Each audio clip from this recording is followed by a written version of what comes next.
good afternoon, everyone. I'm hoping that this comes through. I have a lot of technology going on here. Let's see.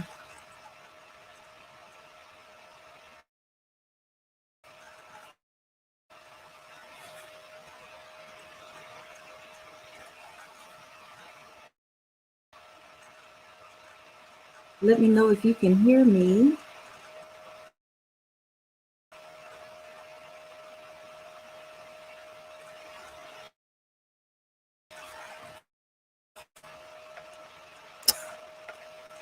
I might have to take this off. Good afternoon, and I am in this space affectionately referred to as Coach Chris. And today I am bringing our very first interview with someone who is just a phenomenal individual and just gives back to the community. And he's actually my firstborn. So so we'll be discussing faith, we'll be discussing parenting, we'll be discussing legacy. But before I bring him into the broadcast, and I'm looking, okay, awesome. I see we have some viewers. Great, great, great. Let me know that you're here. Invite someone to hop on. Invite someone to hop on. I know it's in the middle of the day, and I know there's a lot going on, but invite someone to hop on. I guarantee you that there will be such tremendous value shared today, and you won't regret it, and they will thank you for it later. I'm almost certain. I'm almost certain.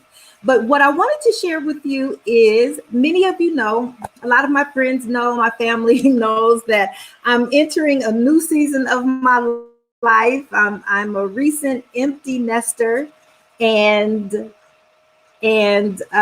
so after 40 years of parenting, my home is empty. And I've told a few folks, and I'll just share this with you today, that this is the first time in my adult life that I've lived alone. The first time. I did move away for about 4 months, and I lived alone basically there, but for to seriously and literally be an empty nester, I am just entering that space. And there are so many phenomenal things that have been on my heart to do and to share with my life going forward, celebrating the new chapter of my life. And a lot of that involves mentoring and helping other individuals or entities, and even community groups with parenting, with other type of training. I'm also a faith coach. So that is where we are. And that's what brings us to today. I've been thinking of ways. Oh man, I've been thinking of ways. Forgive me 1 second. Oh, okay, there he is. I wasn't looking at my phone. So I've been thinking of ways to introduce myself to the community, or I should say reintroduce myself to those who might want to book me for a public speaking engagement, or who may want to take a class or a course.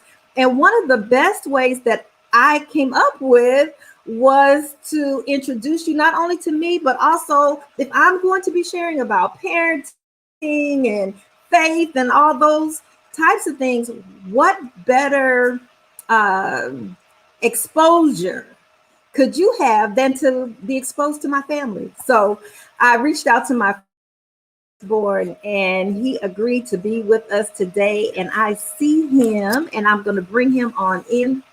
I would like for everyone to help me welcome Mr. Stephen Johnson. Are you there? Can you hear me okay? I'm here. I can hear you. Can you hear me? Well, good afternoon. I can hear you Good Okay. afternoon. I tell you, I had to change some things with our technology because my computer just was not having it. It's like, no, sister, you got too much going on.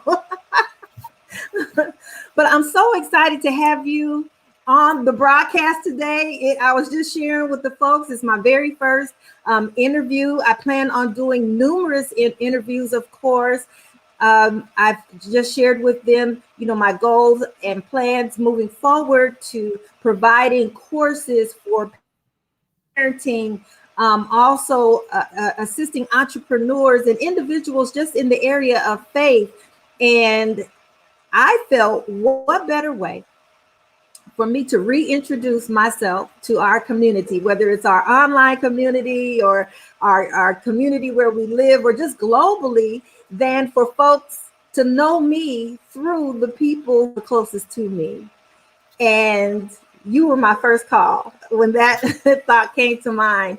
So, but before I ask you any questions, what I'm going to do, I'm going to share a little information about you, Steve, and then we're just going to hop in, the conversation. I have some key things that I want to ask that I believe that will be very insightful and valuable to our viewers today. But before Okay. I do that, let me just share. I want to share, and we're gonna pray that my community today, you guys, you just have no idea. I want to share a little information about you, just so that folks can uh, let's see if this, so folks can get a good feel for who Stephen Johnson is, aside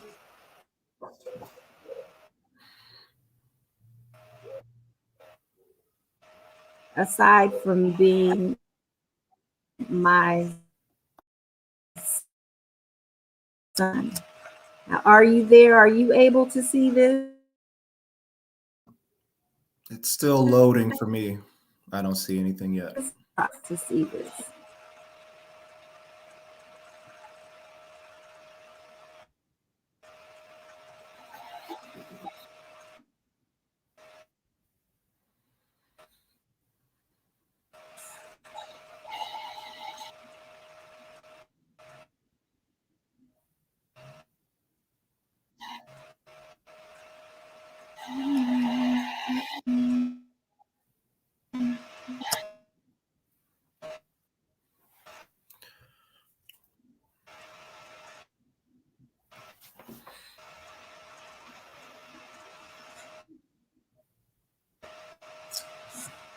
One second, folks.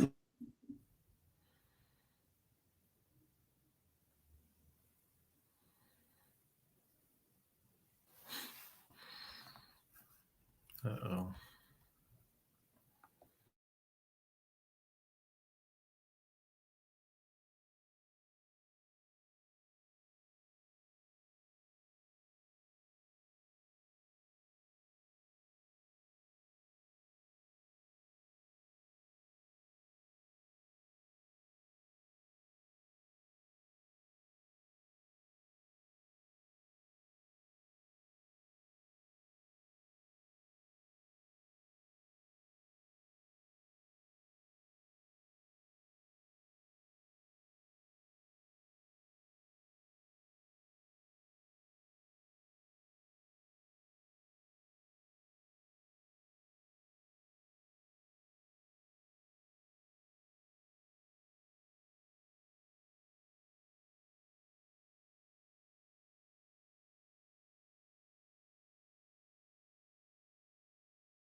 Okay, so we're gonna have to show the video. I thought it was actually coming through on our end, but my computer said no way, I'm not doing all of that.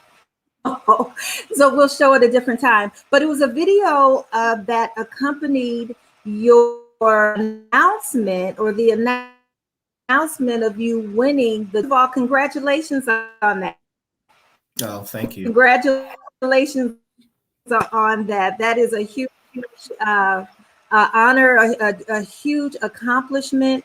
And part of the video that we will show later, so those who are watching the interview, they'll get an opportunity to see that. So it'll be no problem for me posting it.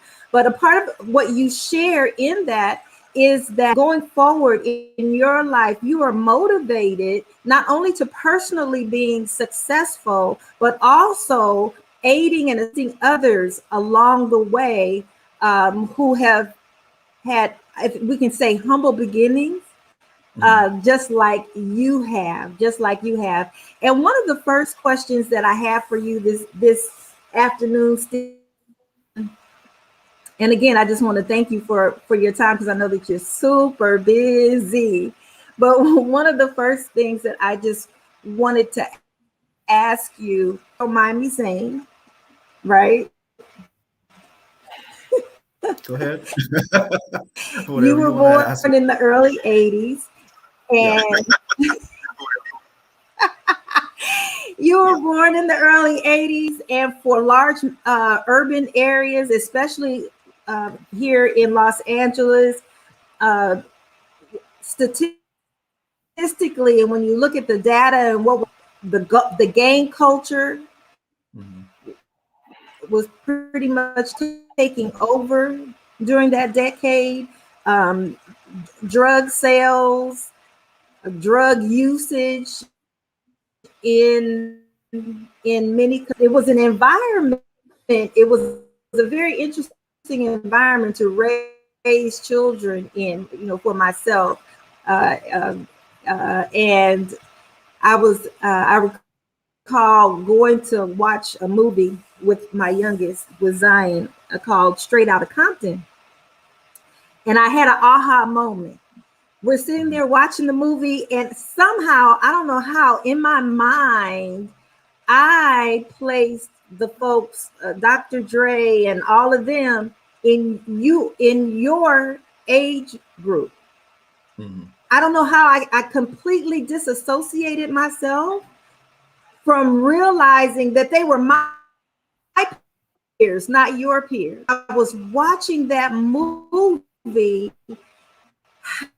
how psychologically and spiritually, even, that I totally disassociated myself from what was going on in that space so that I could focus on raising my raising my sons, you know, in a culture that was inundated with violence and gangs and drugs and police brutality and all of those things. So when you think about that culture, and then later when our viewers watch the video that we'll post of that accompanied the announcement of you receiving this John Wooden Award, my question to you, Stephen, and we're going to just kind of just really talk about this, is how was it environment where there were and drugs and gang violence? I mean, not on the news. I mean, right around the corner, down the street, maybe even on the same school campus, there were guys who were selling drugs right there in the alley next to our front door almost. So how was it? Let's open this conversation with you, just sharing how was it that you were able to navigate all of that. Well, first of all, thank you for having me. Thank you for your time. I know, you thank me for my time, but you're also busy. I think that it was just the norm. I think that it's hard to, I can put myself back in that time and compare it to now or compare it to once we maybe moved out of that environment. But it was the norm. I remember one day walking into our laundry room, and a guy was cutting up drugs right there on top of the dryer, bagging it up. And I just walked in probably to get clothes or to wash clothes. I'm not even sure if I told you this story before. And he had a gun on top of the washer of the dryer, but it was someone that was one of our neighbors. So he knew me, I knew him, and he saw me, and I just closed the door and walked out. And it was because it was such a prevalent thing during that time, whether it was drive-by shootings, whether it was drugs, whether it was gangs. I didn't know what to compare that to. So it never felt abnormal to me. And we fortunately, right? Fortunately, we had each other, and we had, I had a family, and I had you, and I had siblings that, at minimum, distracted me from those things. And there were so many other things we were into and involved with, whether it was sports or school or church, that life never really pulled me so hard. And I would say that we had pretty early on, there was you articulated very well, right? Like, there's a certain path that I want you guys to be on. There's a certain path that I'm raising you to be on, and you're very specific about what those other things were that you didn't want us to participate in. So for when I had that experience, it didn't feel like I didn't have any sense of like, oh, I want to know more, right? Or tell me what you're doing, or how can I get involved. It was just, okay, you're one of these individuals who are in a life that I have no interest in, and let me get out of here as soon as I can.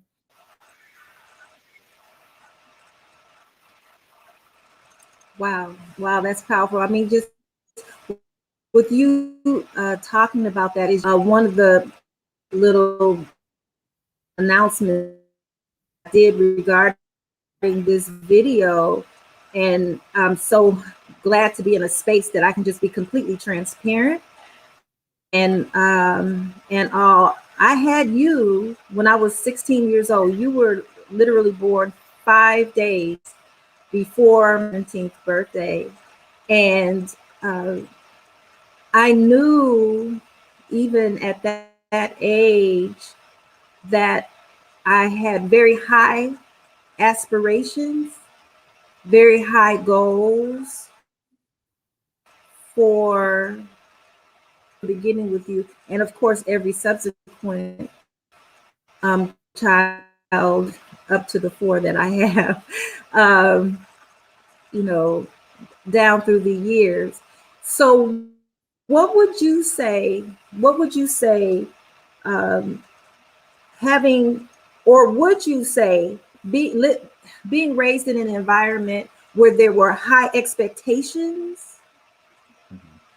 Could you speak to that for me? High expectations, vision casting, those types of things. Did that come into play as you were growing up as a child?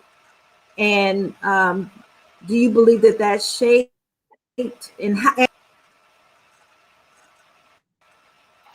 So the short answer is definitely. Um, I think that I think that having that responsibility, or the sense of responsibility to live up to something, to have a high standard, is a big part of my upbringing, a big part of my childhood, a big part of my adulthood. I think that you placing that within us, whether it was through the Word of God, or just how to be a good human being, how to being kind, being uh, honest, whatever those lessons were, it was a standard that you were unwilling to bend or compromise on. So for us, for me, I'll speak for myself. For me, it really felt like, okay, I need to live up to this. I need to live up to this thing that my mom is saying is very important in life. So yeah, I mean, definitely, it definitely made a big impact, and it definitely really became almost like a guiding light, right? So people will say, or kids, you'll hear kids say, I could hear my mom's voice in my head as I was thinking of doing A, B, or C. And for us, or for me, it felt the same way, right? So the lessons that we learned in the home followed us wherever we went, right? So even when I was outside of the home, if we're traveling, if we're doing whatever, I knew that I started to hold myself to a high standard because I knew you held me to a high standard. That's yeah, that's powerful. That's super powerful. You know, my mother, because we're going to talk a little later on about legacy, but one of the things that I remember so clearly is coming home and telling her someone else was doing, persuade her to allow me to do whatever it was we're doing. And I can still hear her voice saying, "We do things how we don't live our lives according to how someone else is living their lives in their household," and that is something that she drilled down.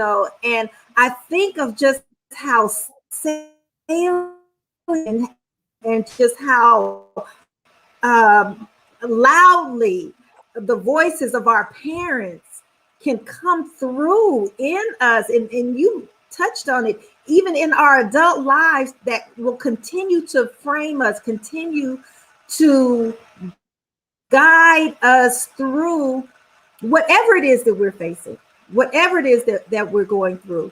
And that really brings us to where I really love this conversation going, is the power that parents have within their households.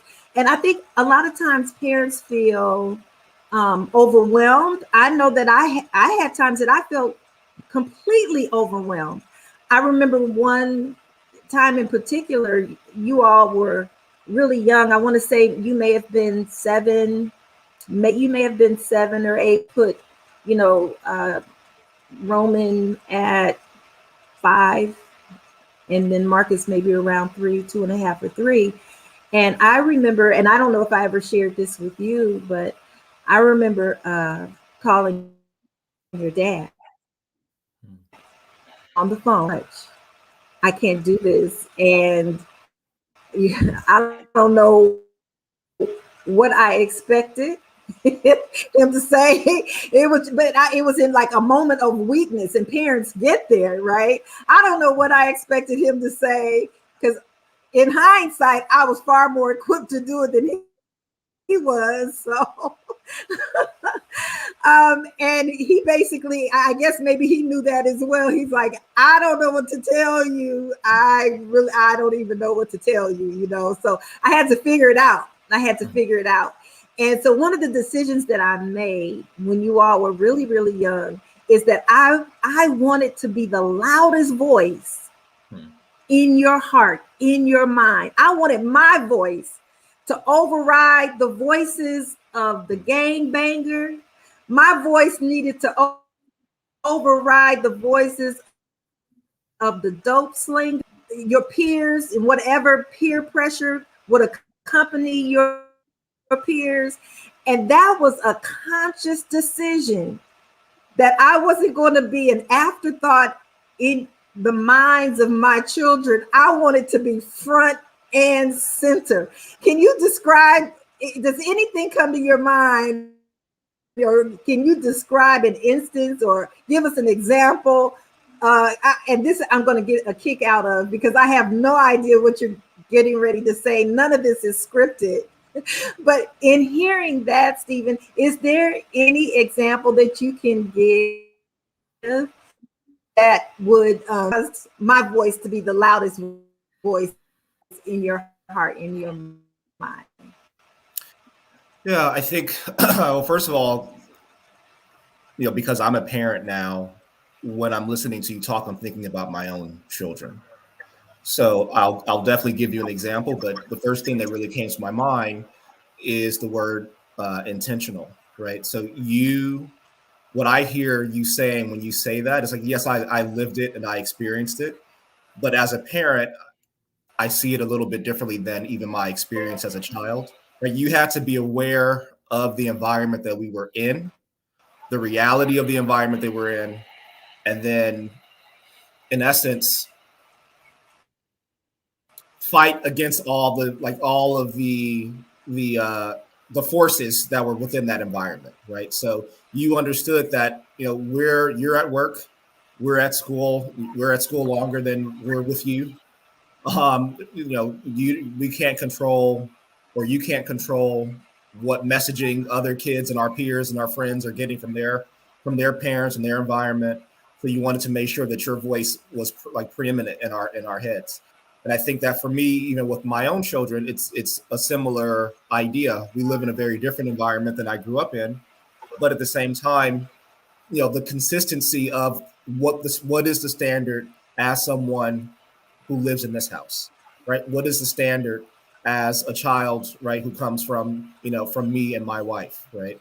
So with our four, we do the best we can. My wife and I do the best that we can to make sure that there's consistent messaging, right? And I'm sure that you were a great example of that to me, that there wasn't any bending on what the message was, right? And I remember, I mean, this is a small thing, so I don't know if it'll make you laugh or not, but I remember when we started playing basketball for a traveling team, and you were always big on speaking properly and being respectful.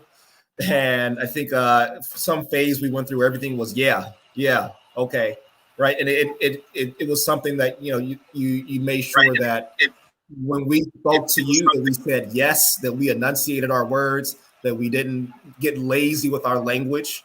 That we and to be honest, I mean, looking back, and even in the moment, it didn't feel like a big thing. Looking back on it, I don't think it was as much about the word choice. It was more about the influence, right? So if you can go into an environment and easily get to the point where the people around you cause you to speak differently, think differently, talk differently, act differently, right? Sag your pants, whatever the trends were at that time for us in the 80s and early 90s, then that's the thing that as a parent I need to address, right? And I need to address every bit of it, because if I let any part of it slip, right, who knows where that slippage will lead to. So that's something, again, that stands out to me because of being a parent and thinking about, when my kids come and ask, well, can I just do this? My friend is doing that, or they're watching this show, or they're playing with these types of toys, or they're whatever. And the stance that we take in our house, which is, well, yeah, like you said, from your own mother, right? Like, just because someone else is doing that doesn't mean that that's what we're doing, and that's the standard, right? And here's the reason why we're telling you that. So you definitely pass that on to me, and I think that you know I'm trying to think if there's another example. I think that the example of language. Oh, even with homework, I remember with homework definitely having a lot of frustrating nights where I was a straight A student, and you would read through my essay or read through my work, and if there was anything wrong with it, I had to do it over. And I remember having conversations saying, "Oh, my teacher won't care, right? My teacher doesn't care about that." And you would tell me, "Well, I care." Right? Your teacher may not. Your teacher already has a college I degree. remember that. Yeah. Right. Your teacher already graduated from college. Your teacher is already a professional. I care about your education. I care about you being the best you can be. We're not living up to the expectation of the teacher, right? And that message has gone a long way with me, even, right? So where I don't live my life up to someone else's expectation of me. Is what's my expectation of myself? What is excellence for me? And if I'm following that and doing the best I can to reach that goal, usually I'm surpassing anybody else's expectations on me.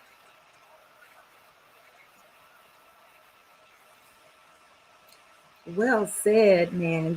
Wow, that is well said. I'm so glad we're capturing this, because you have just said a mouthful. You mentioned consistency, and what I want to share with our viewers, or whoever winds up watching the replay. There may be parents out there that are watching this, or maybe not even birth parents, because this information is excellent for, or this, I should say, this conversation is excellent for foster parents and adoptive parents and godparents and play parents, whoever has influence in a child's life.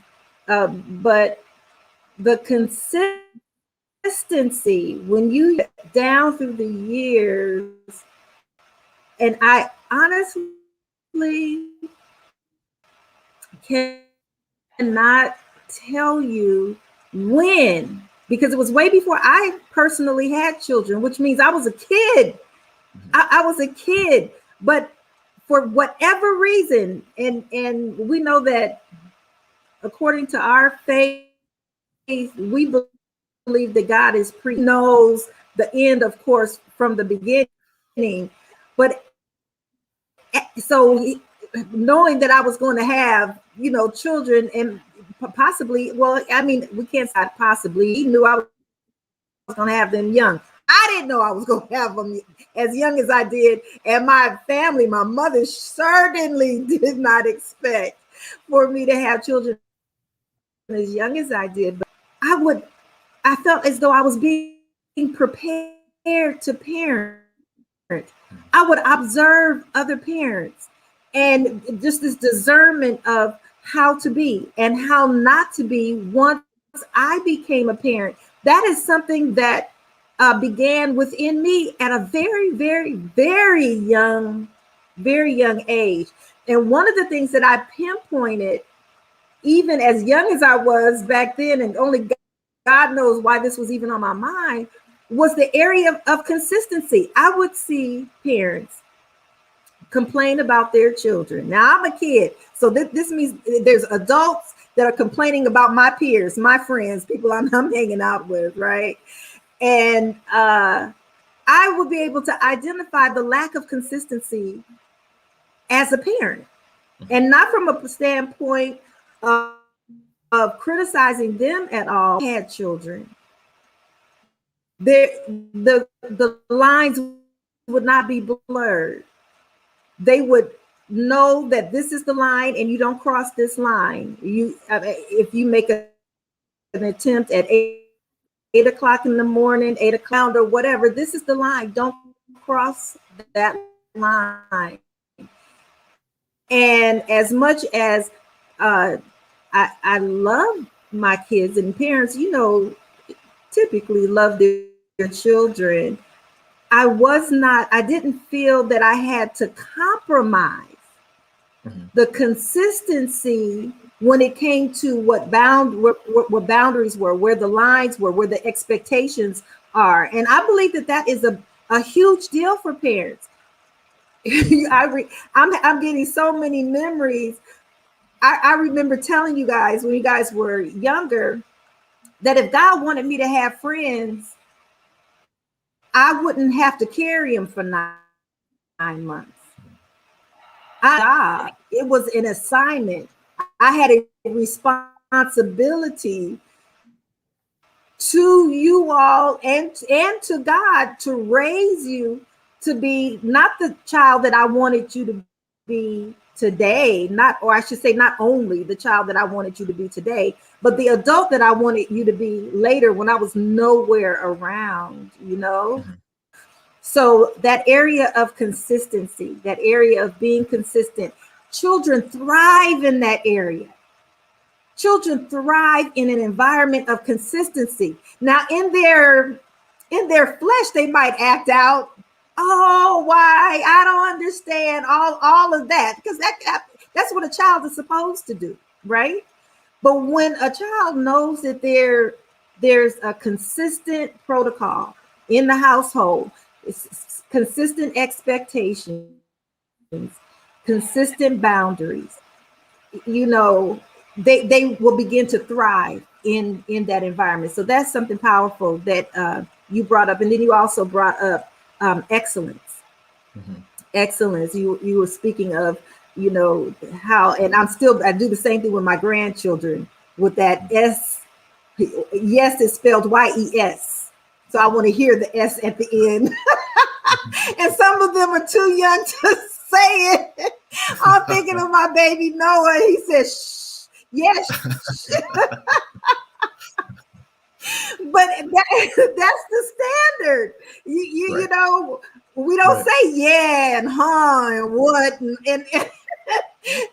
all yes, of ma'am. that. I mean, you wouldn't even tell and me. You have to say all of yes, those ma'am. types of things can be done. When we responded, it had to be right, yes, and ma'am. that's how I was raised.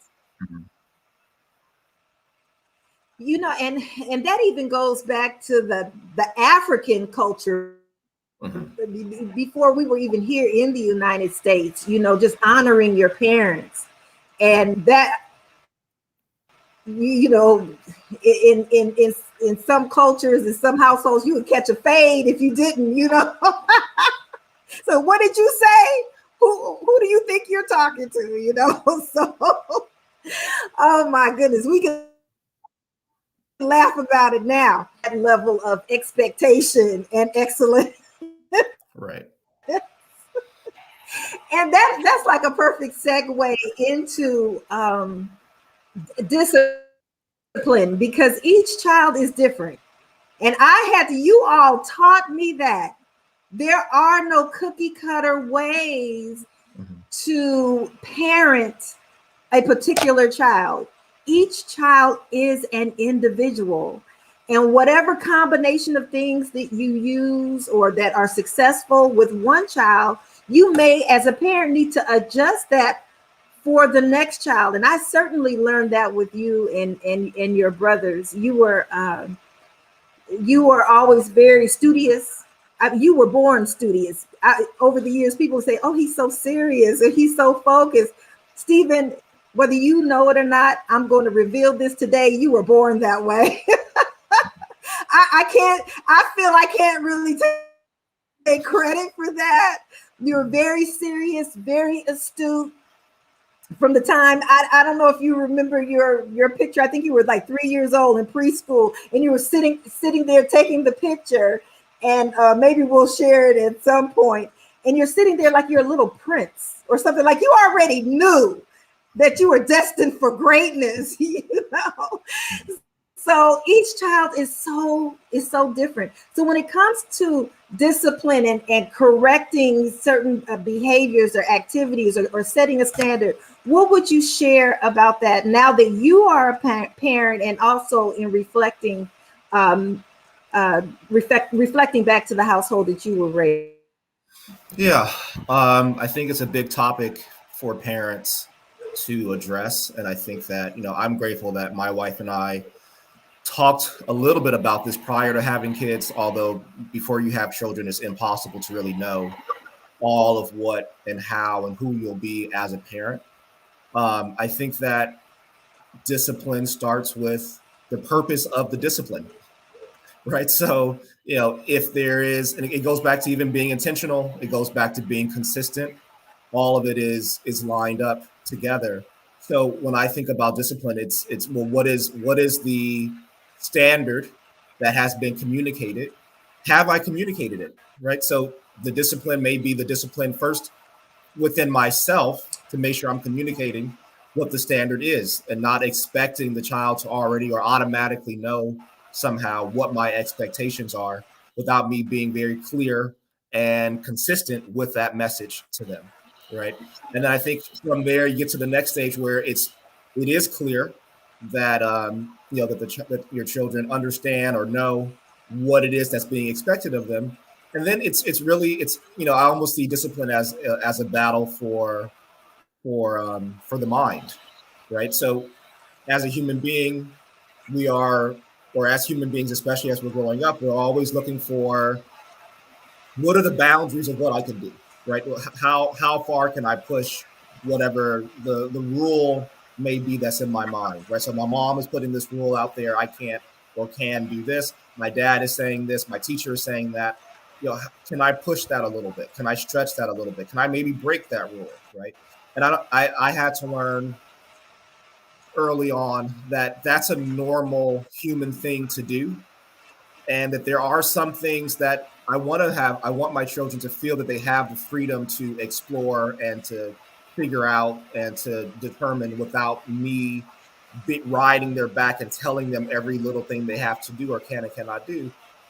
And then there are the things that are hard lines, right? And those things become even more important because, again, if the child is pushing up against those things, then it's more important for me, again, to for the discipline to start with myself, to not let it slip at any point in time, right? So I think that respect for the child is very important as well, and even respect meaning that I'm communicating, that I'm making sure that I'm communicating in a way where they can understand, where they can get what it is that I'm saying, and then having a standard as to what the consequence for behavior is, right? So I think that's another hard point for parents, especially once you have multiple children. This is something that we've experienced. Once you have multiple children and you maybe one child is doing the right thing and the other child is not doing the right thing, right? But everybody kind of suffers the consequences of whatever that behavior may be, even if it's just a disruption in normal life. It's a disruption in where we were headed for the day. And having the ability to stick to that line and say, well, this is important, right? So we all have a responsibility. When I see my son or my daughter doing something, I have the responsibility to say something to them. And I want them to feel like they have a responsibility towards their siblings, right? So if my daughter sees her brother doing the wrong thing, I want her to feel empowered to say, you know what, that's not something that we should be doing. That's not something that you should be doing. I don't want this to impact me, right? I don't want this to impact the rest of us, and we need to watch out for each other. Because another lesson that I remember from our childhood is I can't remember exactly how you would say it, but you would say like your brothers, this is all you really have in life, right? Is your family. And when you're out of this house, you guys are going to have to communicate with each other and depend on each other at times and be responsible for each other at times. And it's not something to just kind of brush under the rug and not pay attention to. So again, I think all of what I'm saying is discipline is not just a spanking. Discipline is not just timeout. Discipline is not just whatever, maybe the first 3 or 4 things that come to our mind as parents when we hear the word discipline. I think discipline starts with the parent being disciplined with what are the standards in the house and why do I have those standards, right? What is the purpose of that? And then if I'm going to have those standards, I need to remain consistent with those standards, so I'm not sending mixed messages to my children. And then what are the consequences for those standards, right? So it's all starting out with that consistency within yourself, so that when the child does the wrong thing, they already know, right? And even though they may not like what the consequence is, they understand. Oh yeah, my dad told me this. Right. He has told me 10 times. He has told me 20 times. Right. So this is not coming out of the blue. This is not something that I'm surprised at receiving a consequence for. So it's just, it's that consistency. And as the children get older and as we develop and evolve and change as adults, even maybe there are things that we say, hey, okay, well, now at this age, right, before I would help you fold your clothes, and now your level of responsibility has increased. Right. So we have to also be watching, well, where is the child now? What are they capable of now? What is their level of understanding now? Where am I as an adult, as a parent? Where am I now? What have I learned that maybe I feel like I should not have done in the past as a parent? Right. So we should all be growing. And that's another point that I think too many parents don't take seriously, right? Just because you turn 21 doesn't mean you're an adult and there's nothing left to learn in life. Or just because you become a parent and have a child doesn't mean that now your idea of parenting is complete, right? Each child teaches us very different lessons, and those things should change you as a person as well. So, it's this evolving and changing and growing thing. And when the child sees that you're as committed to that growth as they are, and like you're growing and you're open to apologizing and saying, hey, I messed up, or I'm sorry, I should not have done this in this way, I'm learning, right there, I think more respectful of you, and they understand that they're on a journey as well of growth, just like you are. Man, Stephen, that is so powerful. Listen, this broadcast is so rich. You shared so much. I'm over here taking notes. I want to go back to that. I want to go back to that on the things that you just shared. If we don't say another word, I believe that any parent, any individual viewing this, whether live or on replay, man, they just receive so much value. Yeah, I had a rule. You said it's not just you saying as a parent something 20 times or whatever. I had a rule in the house. I don't know if you remember this. I would say, this is not baseball. It's not three strikes and you're out. I said it once. I know you heard me. If I had to say it twice, don't make me say it three times. I'm a little old school. I'm from a different generation. I'm not going to say the same thing 20 times to anyone. But that was the standard in the household, and you all knew that. You heard mommy's voice. What is she saying? And then that put an onus, urgency within you to hear clearly, pay attention, and to get it definitely by that second time. Because if there was a third time, or if there had to be a third time, that's when the consequences, come into play. But no, you said so much, and I just want to conclude with the conversation or the topic of discipline based on something that you shared, which is so vital. All discipline must be couched in love and respect. Those unspoken things. A child knows and discerns when they are truly loved and cared for and being corrected under the umbrella of that love, of that care. Years ago, there was this thing that came out. I don't even remember where it was or who I heard say it was like, well, never discipline your children when you're angry. And that is something that I made certain. Now, I may have been upset about the situation, but it wasn't, I never viewed our discipline or my disciplining you all that I'm mad at you, so therefore you're going to suffer the consequence because I'm mad at you. My goal was to always elevate your thinking to see who you were, how you were above whatever action it was that you had taken, that you knew better than that, and this is the path that we are on as a family. And this behavior, this activity, this action will lead down a completely different path, and that's not the path that you want to go down. So children can definitely know right away if this is just a auntie or a mean old grandma or parent who's got some personal issues, they've got some personal anger issues, or if this is an individual who loves me, who cares for me, who wants the absolute best for me.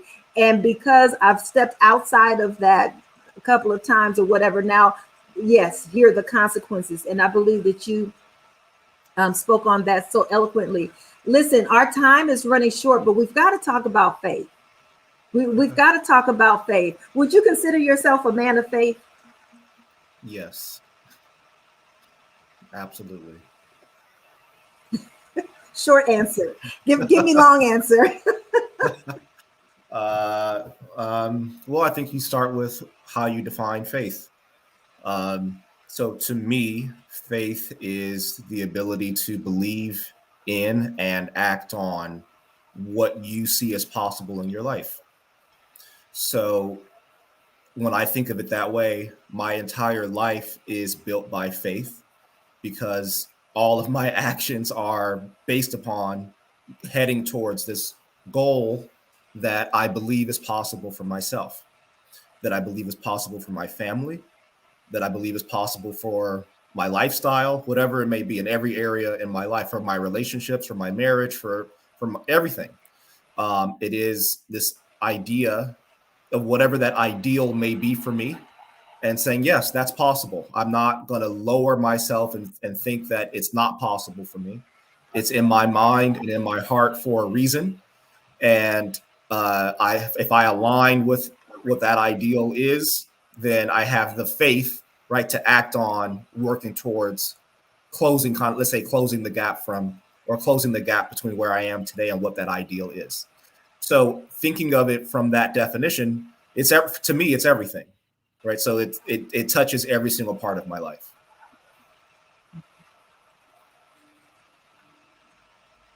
I can see already, Stephen, I'm going to have you come back for a part two. My goodness, because well, I'll just share this based on what you shared regarding faith, and that's such a deeper conversation, and that we'll probably have to have next time. First of all, would you agree to hang out with me again? Anytime, as many times as you need or want.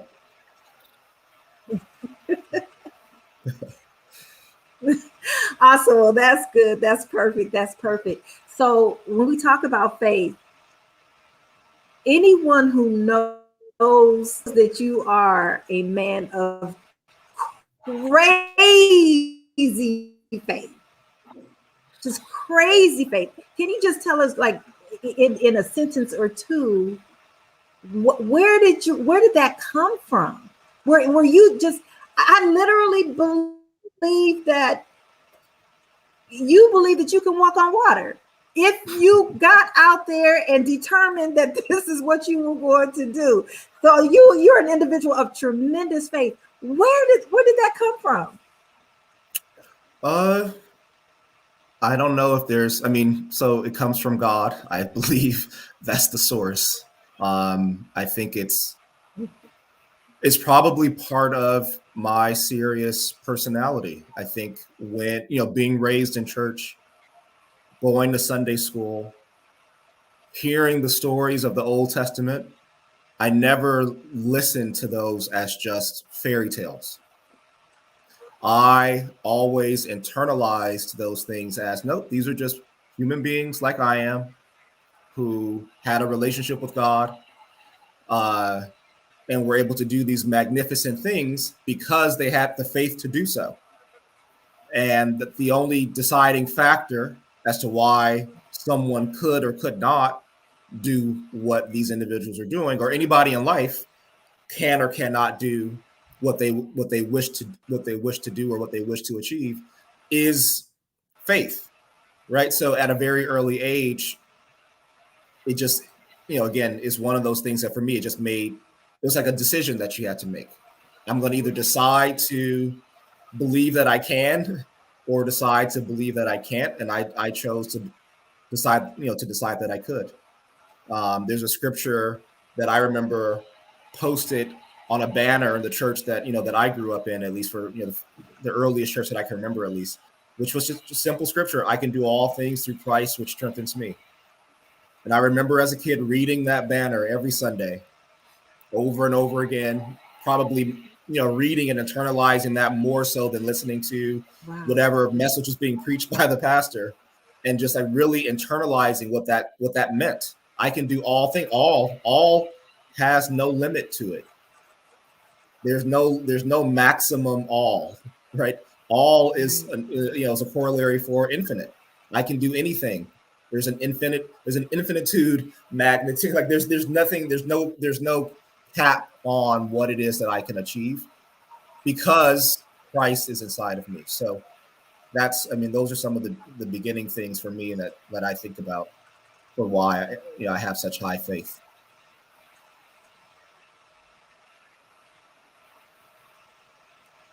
Powerful. That's super, super powerful. So when you come back, we're going to talk a little more about faith. We're going to talk a little bit about legacy and what that means. Stephen, I want to thank you today for hanging out with us for this is, we're making history today. We are making history today for, I think, the first time we are opening and pulling back the veil and allowing folks to see our family from the inside out. There's folks out there who have had bits and pieces of us and little glimpses. But it's my goal to just really pull the curtains open and share all the amazing things that I believe can be such a tremendous blessing to so many folks out there. I feel honored and just so blessed to a 18-year-old having to tell her mother that she was pregnant. I mean, I was an honor student, all of those types of things. And then we'll get into some of those. We have so much to discuss, but I didn't see myself 40 years later in a position to have this type of conversation, and certainly not with my offspring. So I feel very, very blessed today. I want to, just share with folks that when we meet up next time, we'll also, and I'm super proud. So it's difficult for me, to say this and separate myself from the information. But as a good interviewer, this is just the information, but you get the little extra because I'm your mom. I'm super proud of you. You earned your bachelor's of science degree in 2005 from UCLA. And I'm going to get it right this time, in microbiology, immunology, and molecular genetics. And you just graduated. I hope I got that right. I got it right this time. You just graduated from Anderson School of Business with your MBA. The video you said when you found out that you and your wife were expecting twins, the first thought that you had was it was time to go back to school. So we'll talk about that a little. You're a licensed real estate agent. You have a company that deals in real estate investment. You're an entrepreneur, a number of companies. So we have so much to unpack, so much to discuss. But I just want to thank you today. And in closing, because we know that there are folks that are watching this, they're watching either live or they're watching the replay today, to just encourage them right in the place they're in. We're talking parenting today. What would you encourage those parents that are listening today with? Yeah, I would very simply say that no matter where you are, you have a dream, and that dream is there for a reason. That dream is yours and no one else's.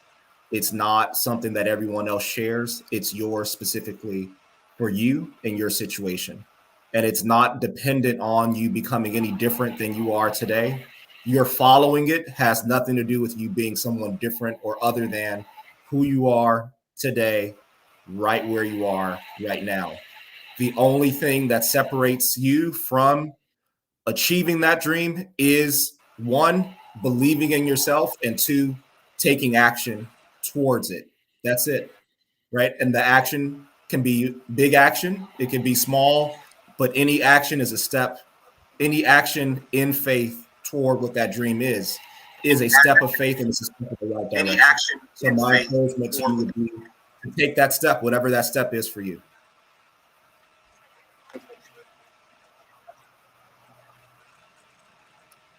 Awesome. Good stuff. Again, thank you so much, Stephen. I look forward to part B and us continuing our conversation. And to our audience, thank you so much for making history with us today by tuning in live. If you received anything, if you gleaned anything from this interview, please tag family members, tag friends, tag your co-workers, tag your neighbors, tag your loved ones, and share this information with them. You can look forward to us coming back at a later date. I have, after Stephen, I have 3 other children that I'll be interviewing as well, moving forward next year in our public speaking circle, and some additional books that will be written. I didn't even get an opportunity to mention that Stephen is also an author. You'll get that information from the video that we share. It's just so much to unpack. Thank you so much. God bless you. Love you. And you all have a phenomenal day.